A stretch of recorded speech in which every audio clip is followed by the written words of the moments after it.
Dear students, आप देख रहे हैं शिक्षा शास्त्र का मॉडल पेपर जो बोर्ड ने जारी किया है 2023 के आपके एग्जाम के लिए। और इस प्रश्न पत्र में कुल 28 प्रश्न रहेंगे, 1 से लेके 8 तक बहुविकल्पीय यानी कि एमसीक्यू रहेंगे, और 8 से आगे के प्रश्न जो है 1 नंबर के रहेंगे, यानी कि 2 अंक से लेके 9 तक के जो है ये आपको एक एक अंक के रहेंगे। उसके बाद जो है 2 अंक के, फिर 3 अंक के और 5 अंकों के प्रश्न देखने को मिलेंगे। तो ये निर्देश है, और ये सारे के सारे पेपर्स आप वेबसाइट से भी डाउनलोड कर सकते हैं, और डिस्क्रिप्शन बॉक्स में मैंने लिंक दे रखी है, वहां से भी आप डाउनलोड कर सकते हैं। पहले पार्ट की बात करें तो यहाँ पे पूछा गया उपनयन शिक्षा संस्कार किस काल में होता था। तो ये शिक्षा संस्कार जो है वैदिक काल में होता था। इसका आंसर क ऑप्शन करेक्ट हो जाएगा। वैदिक काल आपका सही आंसर होगा। आप पहले ही क्वेश्चन को प्रिडिक्ट करें कि इसका आंसर क्या सही होगा। अगर गलत भी होता है तो आपको तैयारी करने का एक मौका मिलेगा, क्योंकि आप एग्जाम में अभी बैठे हुए नहीं हैं।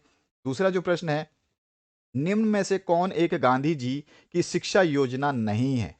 तो निम्न में से कौन एक गांधी जी की शिक्षा योजना नहीं है। तो वो शिक्षा योजना जो है, देखिए, गांधी जी की बेसिक शिक्षा, वर्धा योजना, हस्तशिल्प शिक्षा है, भी सारी की सारी हैं। नई तालीम शिक्षा योजना गांधी जी की नहीं है। ग ऑप्शन आपका करेक्ट होता है। नेक्स्ट जो क्वेश्चन है, इसमें पूछा गया विश्व पर्यावरण दिवस कब मनाया जाता है। ये बहुत ही जी के क्वेश्चन है, 5वीं का बच्चा भी जानता है कि 5 जून को जो है पर्यावरण दिवस हर साल मनाया जाता है।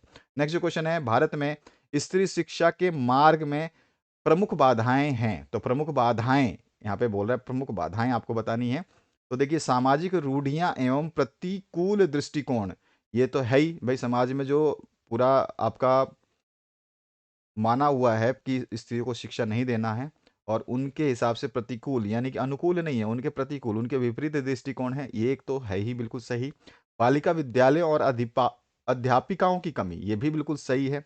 बालिका विद्यालय बहुत ही कम है, और वहाँ पे जो अध्यापिकाएं हैं, टीचर्स हैं, जो फीमेल टीचर्स, वो अवेलेबल नहीं है।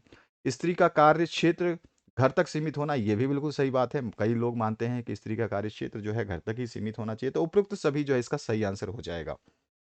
नेक्स्ट जो प्रश्न है उसकी बात करें, दंड और पुरस्कार हैं।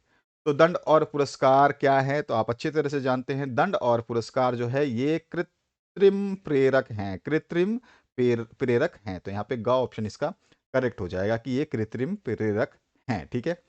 इसके बाद जो नेक्स्ट क्वेश्चन है, मानसिक स्वास्थ्य पर सबसे अधिक प्रभाव पड़ता है। तो मानसिक स्वास्थ्य पर सबसे पहला और अधिक प्रभाव पड़ता है परिवार का, और दूसरा पड़ता है विद्यालय का। तो सबसे पहला आपका आ जाएगा परिवार। ठीक है। मानसिक स्वास्थ्य पर सबसे अधिक प्रभाव परिवार का पड़ता है, क्योंकि बच्चा जो है सबसे ज्यादा यहीं पर मैक्सिमम टाइम आपका जो है एक्सपेंड करता है।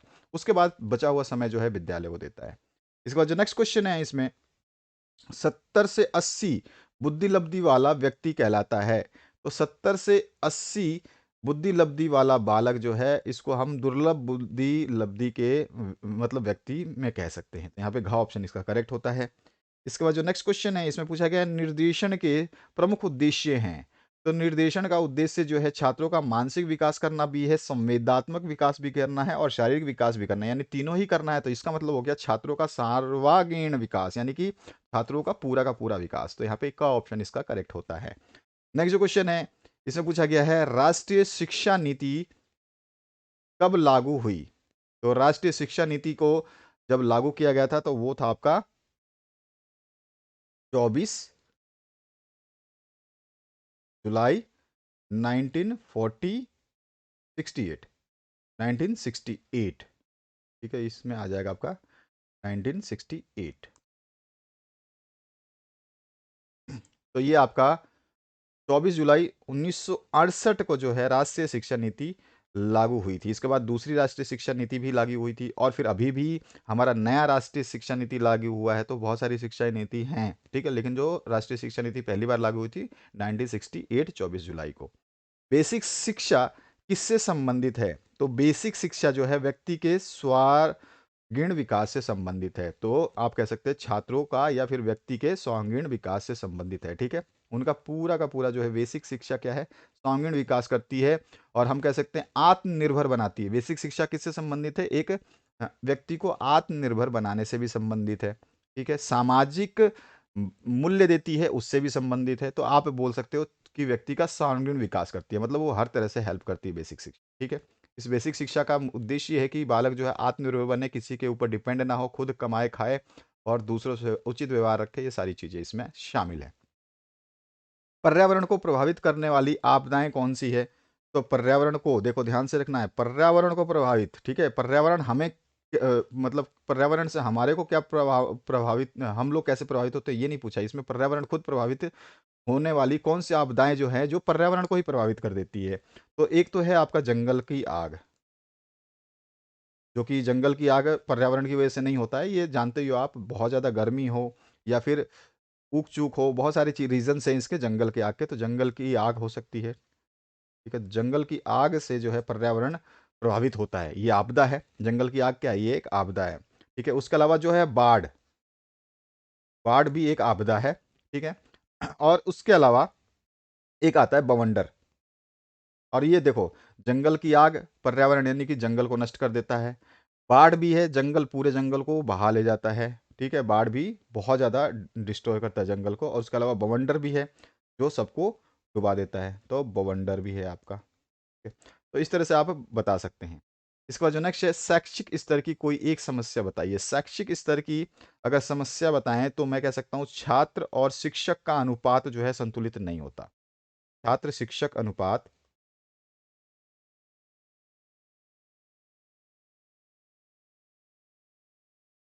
अनुपात, ठीक है, संतुलित ना होना, संतुलित ना होना। उसके अलावा जो है पुरस्कार की एक सरल परिभाषा अगर आपको लिखनी है तो किसकी लिखेंगे सबसे सरल परिभाषा? तो रायबर्न की लिख दीजिए। रायबर्न क्या बोलते हैं? रायबर्न के हिसाब से पुरस्कार बालक में सर्वोत्तम कार्य करने की भावना जागृत करता है। ठीक है, रायबर्न के अनुसार क्या है? पुरस्कार बालक में सर्वोत्तम कार्य करने की भावना जागृत करता है। ये सिंपल सी डेफिनेशन आप लिख देंगे रायबर्न की। उसके अलावा बहुत सारे डेफिनेशंस हैं, आप चाहें तो दूसरे डेफिनेशंस भी लिख सकते हैं रायबर्न के अलावा भी। हरलॉक का है, हरलॉक ने कहा है कि पुरस्कार वांछित कार्य के साथ सुखद सहचर्य स्थापित करने का साधन है। ठीक है, इसके अलावा अगर आप लिखना चाहें तो सेवर्ड का लिख सकते हैं। सेवर्ड ने भी अपना डेफिनेशन दिया इसके ऊपर, सेवर्ड ने भी डेफिनेशन दिया। सेवर्ड क्या कहते हैं? सेवर्ड कहते हैं पुरस्कार व्यवहार पर अनुकूल प्रभाव डालने के लिए संबंधित कार्य के साथ सुखद स्मृति का संयोजन करना है। ठीक है, तो ये सेवर्ड ने कहा है। तो आप तीनों डेफिनेशन मैंने बताई हैं, आपकी मर्जी है, आप जो भी यूज करना चाहें उस डेफिनेशन को यूज कर सकते हैं। उसके बाद जो नेक्स्ट पार्ट है, इसमें क्वेश्चन में आपसे पूछा गया है मानसिक रूप से स्वस्थ व्यक्ति का व्यक्तित्व कैसा होता है। जो मानसिक रूप से स्वस्थ व्यक्ति होता है वो कैसा होता है, उसका व्यक्तित्व कैसा होता है? संतोषी होता है। उसका व्यक्तित्व कैसा होता है? संतोषी होता है। और मैं कह सकता हूं प्रसन्नचित भी होता है, प्रसन्नचित व्यक्तित्व होता है। ठीक है, संतोषी और प्रसन्नचित व्यक्तित्व होता है। अगर आप इसको डिस्क्राइब करना चाहें एक नंबर में तो आप ज़्यादा डिस्क्राइब नहीं करेंगे, लेकिन फिर भी अगर आप डिस्क्राइब करना चाहें तो काफ़ी चीज़ें लिख सकते हैं। उसमें निराशा नहीं होती है, उसमें भय क्रोध नहीं होता, द्वेष नहीं होता। ठीक है, वो इन सभी संवेगों से दूर रहता है, दूसरों के कल्याण के बारे में सोचता है। तो इस तरह की बहुत सारी चीज़ें आप इसमें लिख सकते हैं क्योंकि मानसिक रूप से वो स्वस्थ है। इसके बाद जो है बुद्धि लब्धि का सूत्र आपको बताना है। बुद्धि लब्धि का सूत्र जो आप लिखेंगे वो क्या होता है? तो बुद्धि लब्धि जिसको हम आईक्यू बोलते हैं, इंटेलिजेंस कोशेंट, ये क्या होता है आपका? मानसिक आयु, मानसिक आयु अपॉन में वास्तविक आयु। ये आपका होता है इनटू में जो है परसेंटेज निकालते हैं तो इसको 100 से हम मल्टीप्लाई कर देते हैं। तो मानसिक आयु क्या होती है? तो किसी व्यक्ति द्वारा अपनी उम्र में जो उसकी आयु है उस उम्र से अधिक कार्य करना, ठीक है ना, तो वो उसकी मानसिक आयु हो जाती है। मतलब मान लो 5 साल का बच्चा पूरा इंडिया का जीके जानता है सपोज करो, या विश्व का जीके डाल जानता है, तो उसकी उम्र के हिसाब से वो जीके जानने लायक नहीं है, तो वो हो गई उसकी मानसिक उम्र। ठीक है, मानसिक उम्र वो उसकी होगी 5 साल, और वास्तविक उम्र जो है उसकी वही 5 साल। तो इस तरह से ये चीज़ जो है उसमें इंटू 100 करके बताया जाता है। ठीक है, तो ये आप आईक्यू का फॉर्मूला याद रखेंगे।